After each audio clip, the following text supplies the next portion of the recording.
আপনার কাছে মনে হতে পারে সামুদ্রিক জীবনকে সহায়তা করার জন্য লক্ষ লক্ষ টায়ার সমুদ্রে নিক্ষেপ করা বেশ অদ্ভুত, কিন্তু ১৯৭০-এর দশকে যুক্তরাষ্ট্রের ফ্লোরিডার থিঙ্ক ট্যাঙ্কদের কাছে এটি একটি ভালো ধারণা বলে মনে হয়েছিল।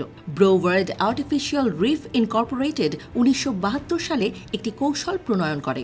শেষ পর্যন্ত কয়েক দশক পরে ধারণাটি একটি বিশাল পরিবেশগত বিপর্যয় তৈরি করে। ব্যাপারটা শুরু থেকে ব্যাখ্যা করা যাক। লক্ষ্য ছিল সমুদ্রের তলদেশে প্রায় ২০ লাখ পুরনো টায়ার ছড়িয়ে দেয়া, যেখানে মাছ নিঃসন্দেহে কৃত্রিম প্রবাল প্রাচীরে জড়ো হবে। তাদের উদ্দেশ্য ছিল এটি নতুন মাছের আবাস গড়ে তোলা।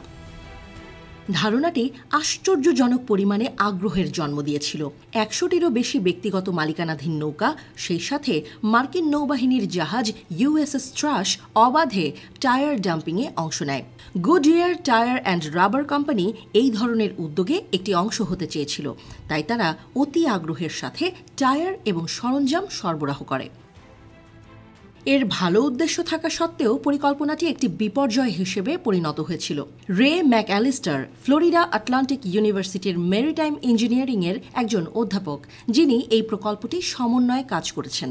তিনি বেশ কয়েক বছর পরে ২০০৭ সালে মন্তব্য করেছিলেন, সত্যিই বেশ যুগান্তকারী ধারণা ছিল সামুদ্রিক প্রজাতির জন্য বাসস্থান তৈরি করে দেয়া, যাতে আমরা এই অঞ্চলে সামুদ্রিক জীবনকে দ্বিগুণ বা তিনগুণ করতে পারি, কিন্তু এটা সেভাবে কাজ করেনি।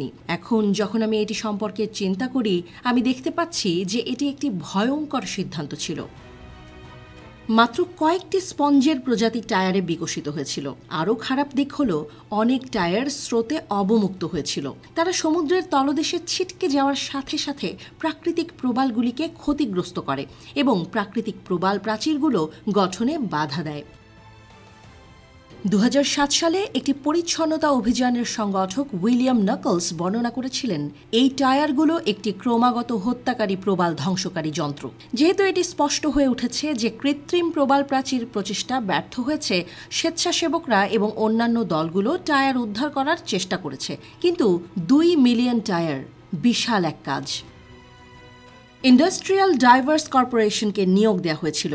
মার্কিন সামরিক বাহিনীও পরিচ্ছন্নতার কাজে নিয়োজিত হয়েছিল এবং ২০ লাখ টায়ারের মাঝে ৭২,০০০ টায়ার অপসারণ করতে সক্ষম হয়েছিল। প্রায় $৩.৪ মিলিয়ন ব্যয়ে ২০১০ সালে পুরো দমে টায়ার উদ্ধার অভিযান চালানো হয়। এই পর্যন্ত কয়েক লক্ষ অপসারণ করা হয়েছে, তবে এখনও আরও কয়েক লক্ষ সমুদ্রের তলদেশে রয়ে গেছে। এই টায়ারগুলো ৩১টি ফুটবল মাঠের আকার জুড়ে সমুদ্রের তলদেশে ছড়িয়ে আছে, কখনো কখনো সৈকতে ভেসে আসছে। প্রাকৃতিক প্রবাল প্রাচীরের জন্য বিপর্যয় তৈরি করছে। সামুদ্রিক জীবনকে সাহায্য করাই ছিল যে প্রকল্পের উদ্দেশ্য, সেটাই এখন হুমকি হয়ে দাঁড়িয়েছে।